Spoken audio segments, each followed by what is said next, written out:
Alhamdulillahilladzi hadana lihada wa ma kunna linahtadiya laula an hadah wa ashhadu anna Muhammadan abduhu wa rasuluh alladzi la nabiyya wa la rasula ba'dah amma ba'du.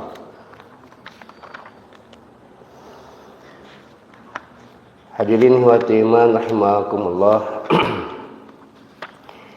Alhamdulillah, pada kesempatan kali ini kita masih diberikan kenikmatan oleh Allah Subhanahu wa taala sehingga kita bisa berkumpul kembali di kajian rutin di Ahad.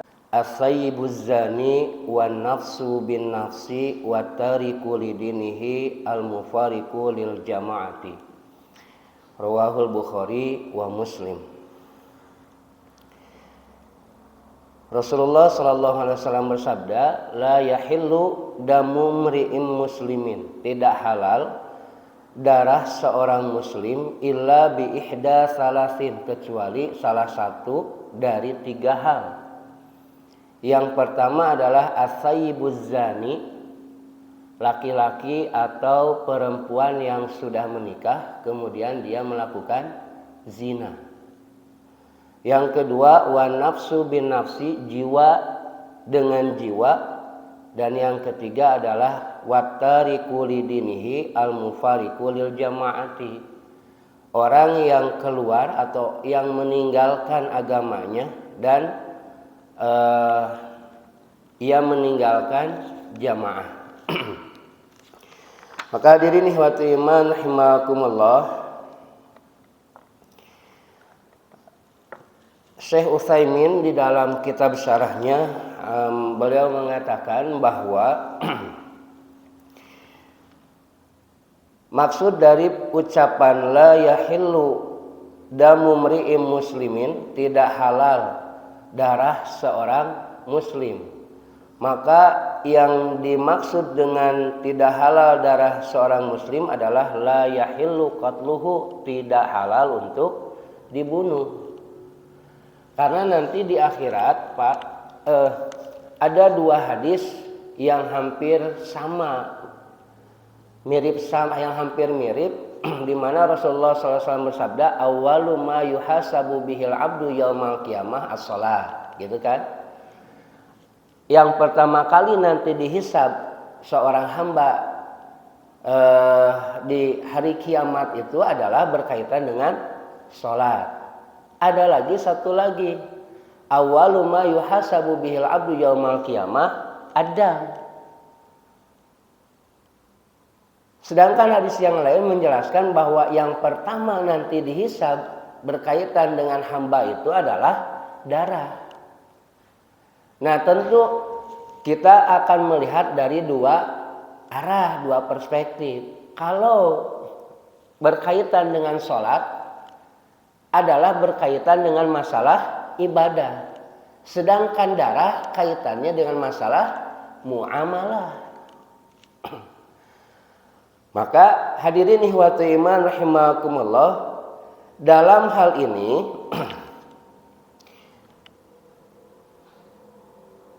wa fassarnaha bidzalika, kami mentafsirkannya dengan hal itu karena itulah yang dipahami, itulah yang dikenal dalam tataran bahasa Arab ketika menerjemahkan atau mentafsirkan la yahillu damu mri'im muslimin, tidak halal darah seorang muslim, di mana Nabi SAW bersabda, inna dima'akum wa amwalakum wa a'radakum alaikum haram, sesungguhnya darah kalian, harta-harta kalian, dan juga kehormatan-kehormatan kalian haram sesama kalian untuk ditumpahkan, haram sesama kalian untuk diambil hartanya dan kehormatannya. Maka hadirin ihwatu iman rahimakumullah, berkaitan dengan kenapa di sini ada seorang muslim. Rasulullah SAW menyabdakan la yahillu damu mri'im muslimin. Kenapa disifati dengan kata muslim?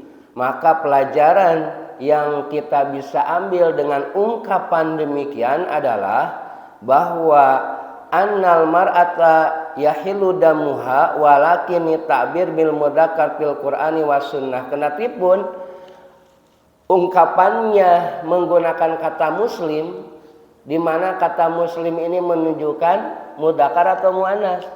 Mudzakkar, laki-laki. Tentu ini pun berlaku kepada perempuan. Nah, begitu ya. Nah, kemudian dengan ungkapan muslimin ini adalah maksudnya adalah dakhilun fil Islam, yang mereka telah masuk Islam. Jadi darah seorang muslim baru bisa dialirkan, baru bisa ditumpahkan apabila dia melakukan satu dari 3 hal.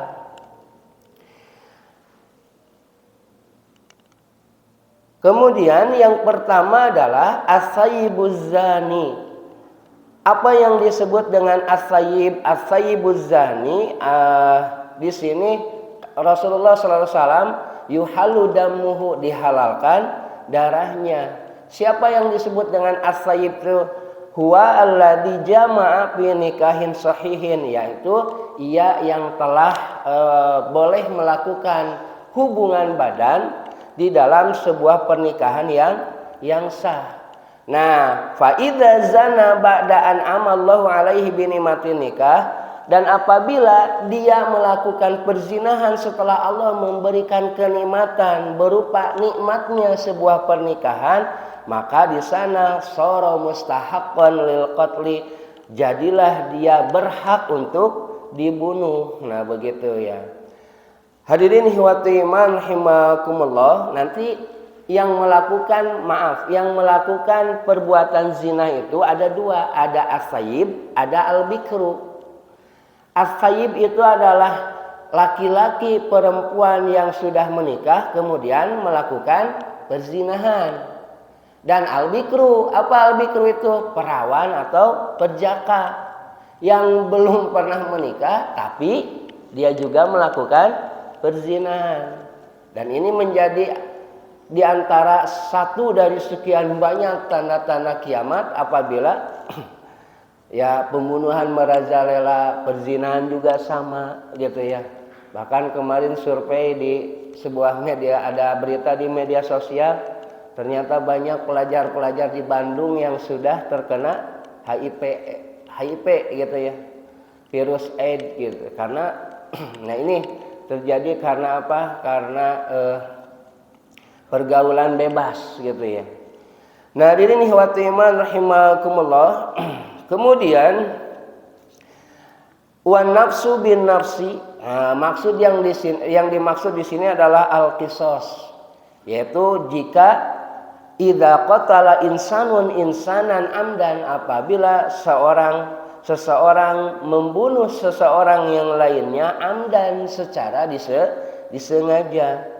Nah, kutila, ia pun dibunuh bisyurutil ma'rufati, dengan syarat-syarat yang sudah diketahui. Dan yang ketiga adalah at-tariku lidinihi, yakni al-murtadu, orang yang meninggalkan agamanya itu adalah yang disebut dengan istilah murtad. Hadirin hadirat iman rahimakumullah, maka faidah atau pelajaran yang bisa kita ambil dari hadis Rasulullah Sallallahu Alaihi Wasallam ini, yang pertama adalah berharganya, terpeliharanya darah seorang muslim. Dengan sabdanya yaitu la yahillu damu mri'im muslimin. Maka ini sudah menjadi kesepakatan atau disepakati berdasarkan kitab Allah, sunnah dan ijma, bahwa Allah Ta'ala pun berfirman di dalam Al-Quran, a'udzubillahi minasyaitonirrajim, wa may yaqtul mu'minan muta'ammidan fajaza'uhu jahannam. Barang siapa yang membunuh seorang orang yang beriman dengan cara disengaja, fajaza'uhu jahannam, maka balasannya adalah neraka jahannam. Faqatlul muslimi al-ma'sumu adam min a'dhami dzunub. Bahkan Membunuh seorang muslim yang terjaga darahnya, yang terpelihara darahnya, termasuk di antara dosa besar. Makanya Imam Al-Dhahabi pun di dalam kitabnya, yaitu kitab Al-Kabair, beliau memasukkan qatlun nafsi ini masuk di jajaran 10 besar dosa, 10 di antara 10 dosa-dosa besar. Kemudian hadirin ikhwati iman rahimakumullah. Berarti ini kan redaksi pemahaman yang bisa kita pahami dari redaksinya secara mantuknya. Kalau misalkan la yahillu damu mri'in muslimin, tidak halal darah seorang muslim. Pertanyaannya, kalau darah non muslim halal atau tidak? Dengan ungkapan la yahillu damu mri'in muslimin, tidak halal darah seorang muslim. Maka pertanyaannya, darah non muslim halal atau tidak? Secara hakikat halal, Pak, untuk ditumpahkan. Nah, nanti kecuali non muslim yang tidak diperbolehkan, tidak dihalalkan untuk ditumpahkan darahnya ada 3 kategori. Yang disebut yang pertama kafir mu'ahid, yaitu orang kafir yang menjalin hubungan perjanjian dengan kita orang muslim, seperti Nabi dengan orang-orang Quraisy pada perjanjian Hudaibiyah. Itu ya, maka selama itu tidak boleh ada pertumpahan darah. Kalau bahasa kita masa sekarang apa sebutnya Pak ya? Gencatan senjata. Nah begitu, maka dalam gencatan senjata tidak boleh saling menyerang. Atau Nabi dengan Yahudi di Madinah kan saling membantu gitu. Tetapi ketika di perang Khandaq, ya Bani Quraidah justru mengkhianati Rasul. Maka di perang Bani Quraidah, di perang Khandaq mah Rasul teh kaum muslimin diserangnya itu dari 2 arah, dari luar, dari kabilah Arab, dari dalam yaitu dari Yahudi Bani Quraidah. Makanya Yahudi Bani Quraidah setelah selesai perang Khandaq itu semuanya dipenggal, semuanya dipancung gitu ya. Nah, diri ihwatu iman rahimakumullah. Kemudian yang kedua adalah kafir yang dalam masuk kategori mustakminan, yang telah diberikan jaminan keamanan sekalipun orang tersebut datang dari negara musuh sekalipun. Contoh Pak, orang Israel misalkan, kan dengan Palestina sekarang lagi berperang misalkan. Kemudian atau misalkan ke kita saja. Dan orang kafir tersebut datang kepada kita, datang ke negara kita dengan jaminan keamanan. Maka orang kafir yang seperti ini tetap harus dijaga darahnya. Tidak boleh ditumpahkan darahnya sekalipun dia itu datang dari negara musuh, negara kafir sekalipun. Yaitu yang diberi keamanan itu apakah kaitannya dia ini menjadi pekerja melakukan bisnis di negara kita, selama pemerintah kita memberikan jaminan keamanan kepada orang tersebut, maka non muslim yang seperti ini, orang kafir yang seperti ini tidak diperbolehkan untuk ditumpahkan darahnya. Dan yang ketiga adalah yang disebut dengan kafir dhimmi. Apa kafir dhimmi itu? Adalah orang kafir yang tinggal di negara kita gitu ya, yang tinggal di negara muslim, yang dia mendapatkan keamanan darahnya karena membayar jizyah, membayar pajak, membayar upeti. Nah begitu kalau di zaman Nabi mah. Nah maka kafir dhimmi yang seperti ini adalah yang tidak boleh ditumpahkan darahnya, yang tidak halal darahnya untuk dialirkan. Hadirin ihwatu iman rahimakumullah. Maka kesimpulannya dengan ungkapan la yahillu damu mri'in muslimin, keluar dari hal itu juga adalah darah orang kafir atau darah non muslim yang masuk 3 kategori tadi. yaitu kafir muahid, kemudian kafir musta'min, dan kafir dhimmi. Dan yang kedua adalah husnu ta'limin Nabi sallallahu alaihi wasallam haitsu yaridu kalamuhu ahyanan bitaksim. Baiknya pengajaran Nabi ketika beliau datang gitu ya, ketika beliau mengajarkan kepada kita dengan cara adanya pembagian. Kenapa? Dengan adanya pembagian memudahkan kita untuk menghafal dan tidak mudah lupa. Kan kata Nabi tadi, tidak halal darah seseorang kecuali satu dari 3 hal. Kan ditaksim, dibagi 1, 2, 3. Nah, metode seperti ini adalah pengajaran yang baik gitu. Kenapa? Karena membuat kita cepat ingat dan tidak mudah lupa. Kemudian yang pertama dari satu dari 3 hal tersebut adalah as-sayyibuz zani yuqtal. Bahwa orang yang sayyib yaitu laki-laki atau perempuan yang sudah menikah kemudian ia melakukan perzinahan, ia pun dibunuh dengan cara apa? Birojmihi bil hijarah, yaitu dengan cara dirajam dengan batu itu ya. Jadi kalau laki-laki perempuan sudah menikah kemudian dia melakukan perzinahan, dalam hukum Islam dirajam sampai mati. Maka sifatnya adalah nanti orang-orang akan melempari orang tersebut ya dengan batu, yang batunya itu jangan terlalu besar, tidak terlalu besar juga tidak terlalu kecil begitu. Kalau terlalu besar pasti mudah mati Pak ya. Kalau terlalu kecil justru menyiksa. Nah begitu. Maka yang sedang-sedang saja. Nah begitu. Hadirin ihwati iman rahimakumullah. Kalau misalkan ditanya kenapa orang atau laki-laki perempuan yang sudah menikah kemudian dia dibunuh dengan cara seperti ini? Apakah cara seperti ini tidak sebutnya keji gitu, kejam gitu ya? Kenapa kata Rasul, fa idza qataltum fa ahsinul qitlah, kan begitu. Jika kamu membunuh, maka baguslah dalam membunuhnya. Jadi kenapa tidak dipancung sekalian? Kan kalau dipancung paling berapa sakitnya itu berapa detik, Pak? 3 detik, Pak, paling dipancung.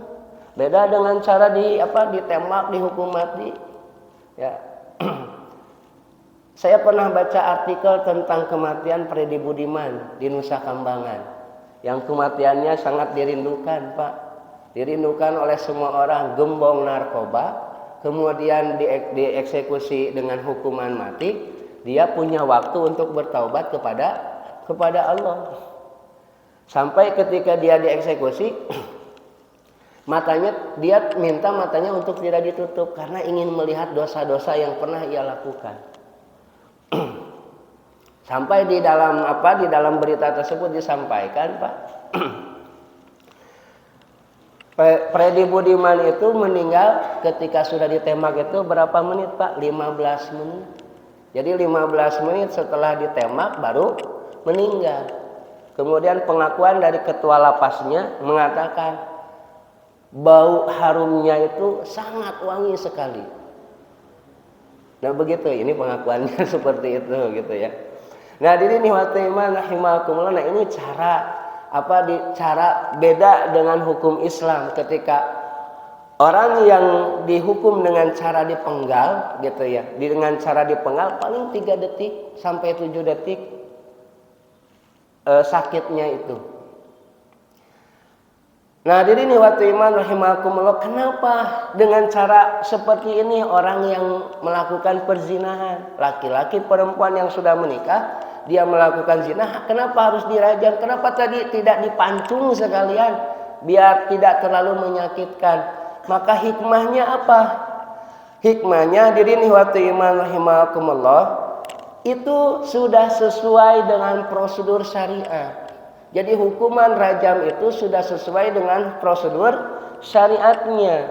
di mana hikmah yang bisa kita ambil dari hukuman tersebut adalah orang yang melakukan perzinahan maka dia syahwat gitu ya, syahwat orang yang melakukan perzinahan itu di mana yang menikmati gitu ya, maaf saya agak vulgar bahasanya, yang menikmati perbuatan zina tersebut bukan hanya satu anggota dari anggota tubuh kita, tapi seluruhnya dia merasakan kenikmatan tersebut. Makanya cara atau hukuman yang diatur oleh Islam adalah badannya harus merasakan semua kesakitan sebagaimana dia berani melanggar untuk menikmati sesuatu kenikmatan yang diharamkan. Nah, ini salah satu hikmahnya. Jadi perbuatan tersebut yang menikmati itu bukan hanya satu anggota tubuh kita, tapi justru semuanya. Maka hukuman rajamnya pun juga hukumannya pun dirajam, yaitu supaya badannya merasakan sakit dari perbuatan tersebut. Hadirin ikhwati iman rahimakumullah, caranya adalah diberdirikan, kemudian dia dikelilingi oleh orang-orang, ditimpuk oleh batu sampai meninggal. Itu cara hukuman di aturan kita ya di agama Islam bagi laki-laki dan wanita yang telah menikah tapi berani melakukan perzinahan. Sekiranya Pak, kalau sekiranya diberlakukan hukum Islam, tentu tidak akan ada yang berani melakukan perzinahan, tidak ada yang main serong, tidak ada yang melakukan perselingkuhan, gitu ya.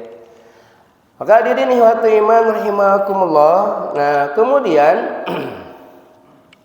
berbeda dengan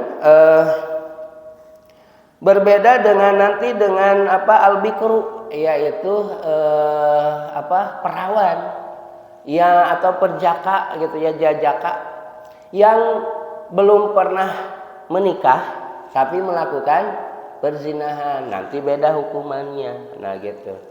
Kemudian pertanyaan selanjutnya adalah apakah disyaratkan adanya pengulangan pengakuan bagi orang yang sudah melakukan perzinahan? Jadi orang yang sudah melakukan zina itu apakah mesti adanya pengulangan pengakuan dari orang tersebut atau tidak sama sekali? Maka dalam hal ini ahli ilmu terbagi kepada dua pendapat, bagian. Pendapatnya itu. Yang pertama adalah mesti adanya pengulangan dalam pengikraran bahwa dia telah melakukan perzinahan. Mereka menjadikan dalil yaitu kisah Ma'iz bin Malik, di mana Ma'iz bin Malik datang kepada Nabi, kemudian dia berkata innahu zana, bahwasannya dia telah melakukan perzinahan. Kemudian fa'arada anhu, Nabi berpaling, teu dipalire gitu. Ya, oleh Nabi tidak digubris. Kemudian summa ada, dia datang kembali, faqala innahu zana, dia pun mengatakan bahwa dia telah melakukan perzinahan. Fa'arada anhu, Nabi pun berpaling darinya. Summa ada, kemudian dia kembali lagi sampai 4 kali gitu ya, baru Nabi merespon dengan sebuah pertanyaan, abika junun ari anjeun teh gelon teh gitu. Apakah kamu itu gila? Maka dia menjawab, la. Fa'arsala ila qaumihi, kemudian Nabi mengutus kepada kaumnya, hal ahidtum bimaiz jununan, apakah kalian tahu bahwa Maiz itu gila atau tidak? Mereka pun mengatakan tidak. Jadi diklarifikasi dulu gitu. Ketika Nabi ingin memutuskan sebuah perkara yang ini berkaitan dengan jiwa seseorang. Kemudian mendengar jawaban itu, Pak Amar rajulan an yastankihahu, Nabi pun mengecek kembali, mengutus seseorang untuk mencium bau mulutnya, bisi gitu ya. Khawatir dia ini sedang mabuk gitu. Jadi akalnya itu dia berbicara di luar kesadarannya. Kemudian hal qad syaribal khamra wa huwa sakon, apakah dia telah meminum khamr dan dia dalam keadaan mabuk? falam yajid fihi syai'an, maka tidak didapati bau khamar pada mulutnya, summa amara bihi farujima, kemudian diperintahkan kepadanya untuk dilakukan rajam. Nah, jadi berdasarkan kisah ini ada sebagian pendapat yang mengatakan mesti ada pengulangan pengakuan bahkan sampai 4 kali. Adapun yang ada ahli ilmu yang mengatakan bahwa tidak mesti adanya pengulangan, gitu ya. Tidak mesti adanya pengulangan kecuali cukup dengan 1 kali saja, begitu ya. Cukup dengan 1 pengakuan saja. Di mana hal ini pun berdasarkan sebuah hadis, gitu ya. Di mana ada 1 orang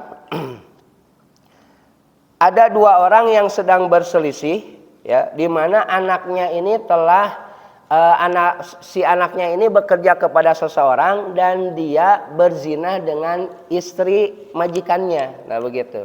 Jadi dia berzina dengan istri majikannya.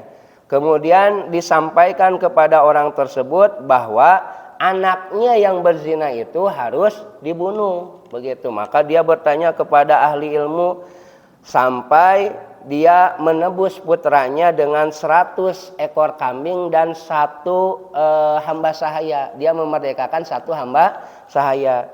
Kemudian hal itu ditanyakan kepada Nabi, maka Nabi pun menjawab, al-ghanam wal walidatu radun alaika. Nah, 100 ekor kambing dan 1 hamba sahaya ini saya dikembalikan kepadamu karena memang bukan itu hukumannya bagi anaknya yang telah melakukan zina, karena status anaknya ini adalah perawan atau perjaka, gitu. Jadi dia belum pernah menikah.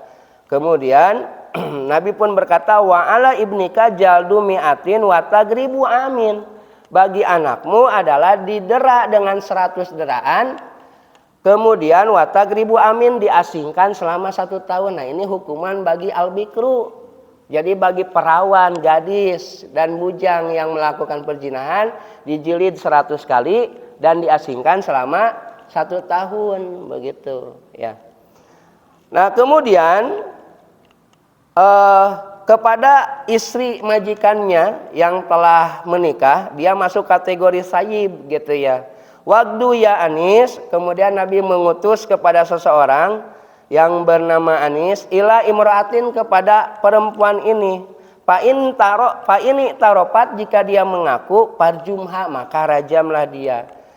Maka di hadis ini tidak disebutkan tentang adanya pengakuan sampai 4 kali, tapi cukup 1 kali pun sudah dianggap sah untuk dilakukan hukuman rajam. Hadirin ikhwati iman rahimakumullah, maka dari 2 pendapat ini kita bisa mengambil kesimpulan pengakuan itu cukup 1 kali. Namun jika seandainya ragu, maka boleh bisa diulangi sampai 2, 3 atau 4 kali.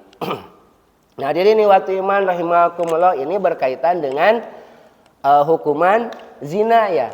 Nah, bagaimana dengan hukuman homoseksual atau yang disebut dengan al-liwat? Al-liwat itu justru lebih khabith, akhbas, lebih buruk dari perbuatan zina. Maka tidak perlu adanya pengakuan. Bahkan mohon maaf, di dalam Islam itu orang yang melakukan perbuatan homoseksual, jika keduanya itu telah balik dan berakal, maka kedua-duanya harus dibunuh. Jadi baik pelaku atau korbannya, kedua-duanya harus dibunuh. Nah, begitu. Nah, hadirin ikhwati iman rahimakumullah, nanti ada perbedaan pendapat. Namun pendapat yang lebih kuat menyampaikan cara membunuh orang yang melakukan homoseksual itu adalah dibawa ke bangunan yang tinggi, kemudian dilempar, dan jika masih hidup dilempari dengan batu. Nah, seperti itu, bahkan lebih kejam untuk hubungan liwat homoseksual. Hadirin ikhwati iman rahimakumullah. Kemudian yang kedua adalah Hal ini berdasarkan sebuah dalil, man wajadtumuhu ya'malu amala qaumil Lut faqtulul fa'ila wal maf'ula bih. Siapapun barang siapa yang kalian mendapati seseorang yang melakukan amalan kaumnya Nabi Lut, faqtulul fa'ila wal maf'ula bih, maka bunuhlah pelaku dan korbannya. Jadi tidak hanya salah satu tapi dua-duanya. Bahkan mohon maaf Pak, kalau misalkan ada orang yang hubungan badan dengan apa? Dengan hewan sekalipun, ada kasus. Ya ada kasus kan, ada orang yang saking tidak kuat, dia melakukan zinanya itu dengan ayam, nah begitu ya. Maka bagaimana yang seperti ini? Sama ayamnya pun juga harus dibunuh, nah begitu. Hadirin wa iman rahimakumullah. Yang kedua yaitu an-nafsu bin nafsi. Jadi yang kedua yang dihalalkan untuk dialirkan darahnya adalah an-nafsu bin nafsi, yaitu ini adalah berkaitan dengan hukuman kisos gitu ya. Yaitu di mana seseorang yang melakukan pembunuhan kepada orang lain amdan, secara disengaja. Nah, oleh karena itu dalam hal ini pembunuhan yang termasuk kategori tidak disengaja ya. Pembunuhan yang tidak disengaja ini masuk dalam kategori wadiyatun musalamatun, harus membayar diat. Nah demikian pula yang pembunuhan secara disengaja bila dimaafkan oleh keluarganya, nah ini pun juga harus membayar diat. Nah kemudian berkaitan dengan yang ketiga, nomor 3 adalah at-tariku lidinihi. Ini adalah berkaitan dengan orang-orang yang murtad. Nah hal ini kan pernah terjadi di zaman Abu Bakar. Banyak orang yang log out setelah login ya. Jadi banyak orang yang keluar agama di zaman Abu Bakar dan oleh Abu Bakar diperangi. Nah begitu ya.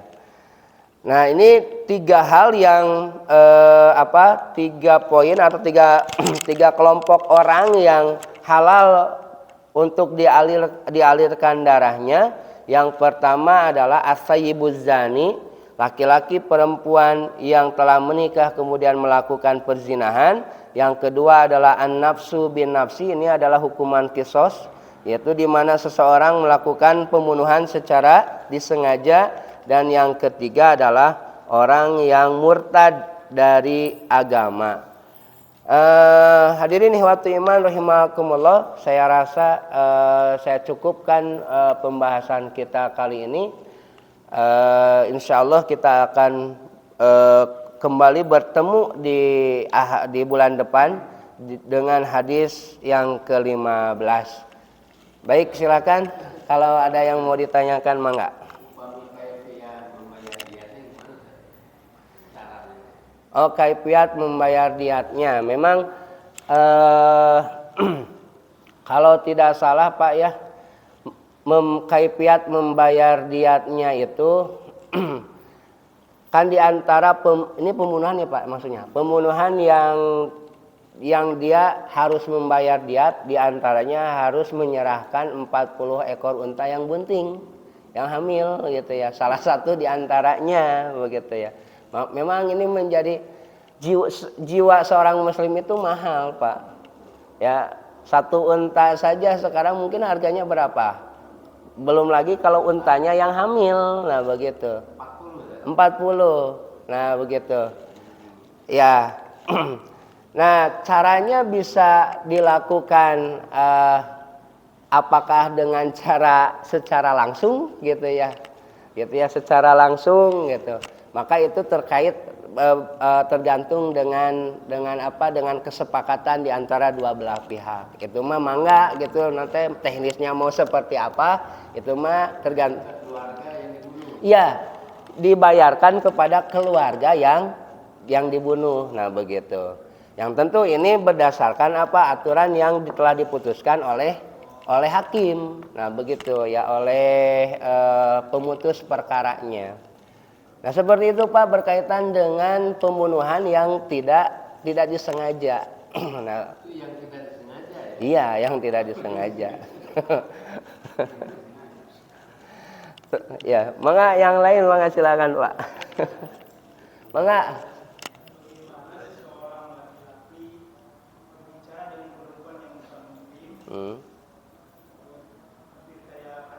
Iya. Ya, baik. Nah, tentu makanya Nabi SAW mengatakan bahwa tidak halal seseorang untuk melakukan kholwat, berdua-duaan dengan orang yang bukan mahramnya, dengan lawan jenis yang bukan mahramnya. Kalau misalkan kita mendapati orang tersebut, apakah nanti termasuk kepada pengakuan atau karena begini Pak, di dalam ketika kita mengukuhkan atau menetapkan sebuah perzinahan itu ditetapkan satu dari dua cara. Yang pertama adalah adanya kesaksian, gitu ya, adanya kesaksian bahwa orang tersebut telah melakukan zina. Yang kedua adalah dengan adanya pengakuan dari orang tersebut. Jadi dari si pelakunya tersebut ada pengakuan. Kalau tadi ada pengakuan kan sudah kita bahas berkaitan dengan tadi perbedaan pendapat ulama. Nah, kemudian bagaimana teknis tentang sebuah kesaksian? Teknis sebuah kesaksian dianggap zina apabila sudah melakukan sebuah hubungan perzinahan. Dalam artian, ya kita paham Pak ya, kalau yang sudah dewasa yang disebut dengan zina itu apa gitu ya, hubungan badan itu apa. Nah, hadirin ikhwati iman rahimakumullah. Nah, jika hal yang demikian yang tadi ditanyakan masuk kepada kategori yang tadi wala taqrabuz zina. Makanya kenapa dalam Islam itu sampai ada aturan seperti ini, karena ini adalah untuk menjaga dalam rangka hifdzun nasl, menjaga keturunan, supaya jelas nasab bapak kepada bapaknya itu, seorang anak itu nasabnya itu jelas, nah begitu. Tetapi dengan melakukan perzinahan maka jadilah tidak jelas. Maka kan status anak zina itu berdasarkan kesepakatan para ulama bahwa status anak zina itu dinasabkan kepada siapa? Kepada ibunya, bukan kepada bapaknya. Kecuali yang pernah dilakukan di zaman jahiliyah sebelum masuk Islam. Maka itu nanti berdasarkan risdah, berdasarkan pengakuan. Kalau berdasarkan pengakuan dari bapaknya memang itu anaknya, maka dihukumi bahwa dia itu anaknya. Kali itu untuk di masa sebelum Islam. Nah begitu. Nanti ngepek kepada hukum-hukum yang lain. Bagaimana dengan wali pernikahannya? Bagaimana dengan status warisnya?